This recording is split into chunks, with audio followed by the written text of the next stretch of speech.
When a major city in Iraq, Ramadi, it gets overrun by ISIL, and the administration says, well, it's just a temporary setback. It's 70 miles from Baghdad. It's time for the president to get serious about this threat to Americans and our allies all around the world. And that was House Speaker John Boehner today sharply criticizing President Obama's ISIS strategy, adding that, quote, hope is not a strategy. Boehner is calling for the president to withdraw his military authorization request and present one that Boehner says represents a clear, overarching strategy to defeat the terrorist threat. Joining us now, Jim Hansen. He is the Executive Vice President of the Center for Security Policy. Mr. Hansen also served in the U.S. Army Special Forces and conducted counterterrorism, counterinsurgency, and other operations. Jim, thanks for joining us from Arlington. We appreciate it. Pleasure to be with you. So, simple question. Are we losing the war with ISIS right now? Yes. I mean, that's pretty simple. There's no question we're losing. I think it's almost comical to watch the Department of Defense now turn into Baghdad Bob, if you remember the spokesman for Saddam's regime, talking about how the loss of Ramadi, the provincial capital of Anbar province, 60 miles from Baghdad, it's no big deal. Don't worry about that. It's sad, and I don't think they need a change of strategy. I think they need a strategy, period.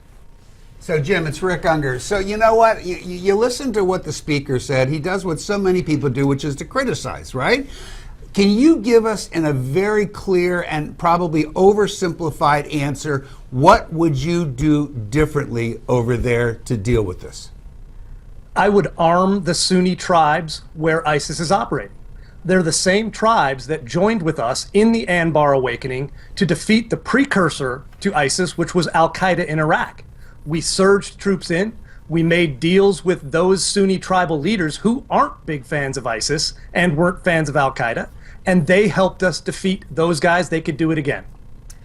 Jim, Heather Hansen here. If you looked at the front page of the Wall Street Journal today, you saw an article about ISIS in Iraq, and then you saw an article about ISIS in Libya. My concern is that as soon as we get rid of them in one place, they're going to, I think the article said, it's like a balloon, you squeeze and they just move to another place. How do you stop that from happening? Well, you can't. What you can do is take the place where they planted the black flag of jihad and called it a caliphate and shut that down. We deposed Saddam in Iraq and then left, creating the vacuum that ISIS and now the Iranians are filling. We need to take them down, pull that black flag down, and then the lesser places where they are not nearly as big a problem. Jim, final question. And I saw this picture, and I've been talking about it with my colleagues all day because it just astounds me. And I don't have any military background like you do or anything close to it.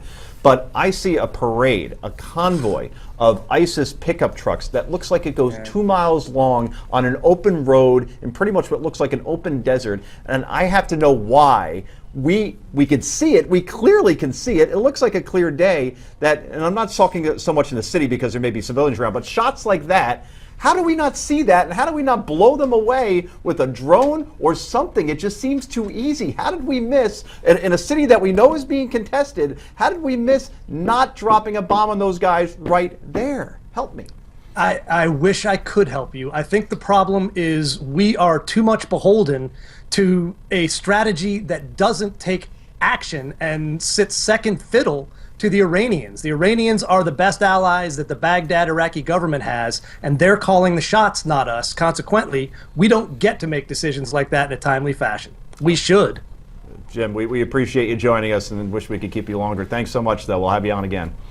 You're welcome. All right, great. So, Mr. Hirschfield, I have a feeling that you could answer my question because, you know, we're transparent on this show. We talked about it before. We did indeed. So share our conversation. Well, I think part of the challenge is there are ways to take out those columns, but it's going to kill a lot of innocent people. Now, that may be entirely appropriate. Let's remember, the two most effective air campaigns this country ever had were against Germany and against Japan. Against Germany, 120,000 civilians died I'm not as advocating part of the that. effort. Not I'm not advocating saying that. you are. What I'm suggesting is that we as a country better decide what is the nature of the war we're fighting. It's not going to be as easy as he suggests. We'll just give some weapons, try and split the Sunnis, and foment civil war. This is a very ancient struggle in a country that was created artificially because of Sykes-Picot a century ago. If we think a 1-century creation is going to suddenly fall in the face of a 1,500-year religious fight, we are kidding ourselves. This is about realigning our priorities and understanding who we're fighting and what we're trying to achieve. And it's not to create the U.S. East in a new country called Iraq. It's not going to happen. Rare moment coming. You're about to agree with Brad. Well, I do agree with Brad. But more interestingly, not that that's not interesting, but more interestingly, And showing increasing wisdom on I your was, part. I was agreeing with a lot of what Jim said until he made the fatal flaw that so many make. And I got to tell you, I hosted a radio show this morning, had an expert on to talk about this. Obviously, we had more time.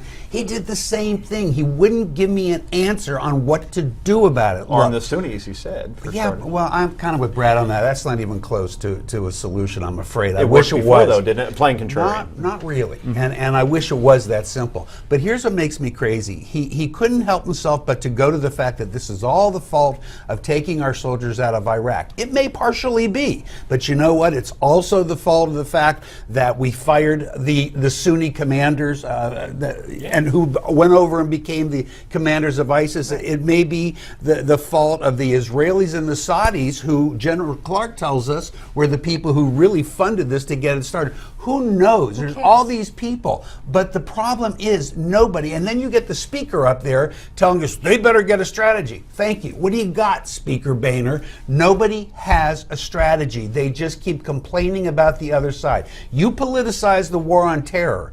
That's our biggest problem. Heather, last word. Well, I just think that everybody's afraid to say it, put boots on the ground, especially because everybody's been asked the question, would you do it again in Iraq? And I think that's a big part of And the you know, problem. it may not, yeah, I happen to agree with you, but it may not be as simple as that. Maybe the first step is you put Saudi group boots on the ground and you make them do it. You put our allies over there, and if they don't do it, you make them pay a price. Jordanian boots as well. Plenty of Yeah. people that would probably jump in, no question. Coming up next, a Supreme Court justice officiates a gay wedding. Wait till you hear about this.